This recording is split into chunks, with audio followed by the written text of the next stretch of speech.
เห็นหน้าเห็นตาก็ดีใจแล้วกูไม่ใส่บ่มาป่ะมาค่ายกล้องน้ำฝนมื้อนี้เสี่ยวมายามเนาะมาแต่ดงหินแม่นางสีส้มพรหันค่ายคำอยู่ดงหินแล้วก็มีบ้านผักซ่องซักค่าเนาะอยู่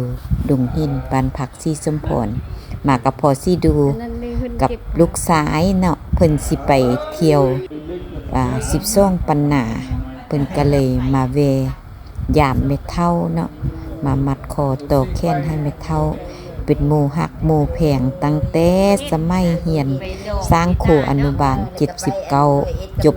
82เนาะแต่เดี๋ยวนี้ก็ยังหักยังแพงกันอยู่ไปห้ามาสู่กันตลอดเนาะเพิ่นมาถ้าได้เพิ่นก็บ่ลืมมา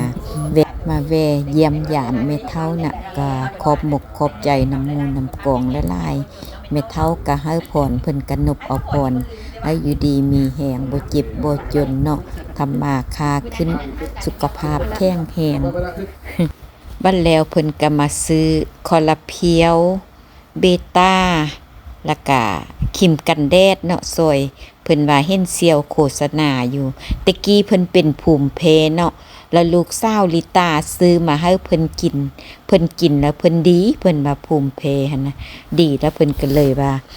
มากินต่ออีกเนาะโดยขอบใจหลายๆเด้อที่คำขุดอุดหนุนซอยมาแต่สวรรณเ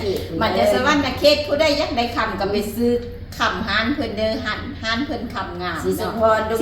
รดงเห็นละกะมีเหือนผักทรงสาขาเนาะเหือนผักสีสมพร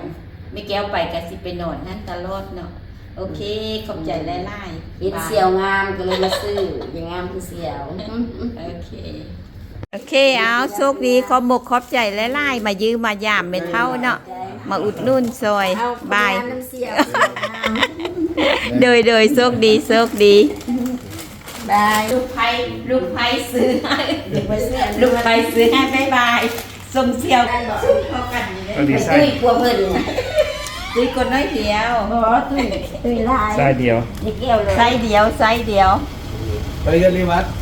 ใส่บัตรที่ใส่เรียนเมียเพิ่นกันได้เจอกันใหม่เนาะเจอกันใหม่บัดดองร้านสาวบอกเด้อสิไปออสเตรเลียดอกไม้แอนเราไปโดนเขาดอกไม้แอนนับไปนะไปโดนดอกไม้แอนไปแล้วดูเพิ่นเห็นแดนดูเพิ่นเห็นไปหาอันน่ะแต่แอน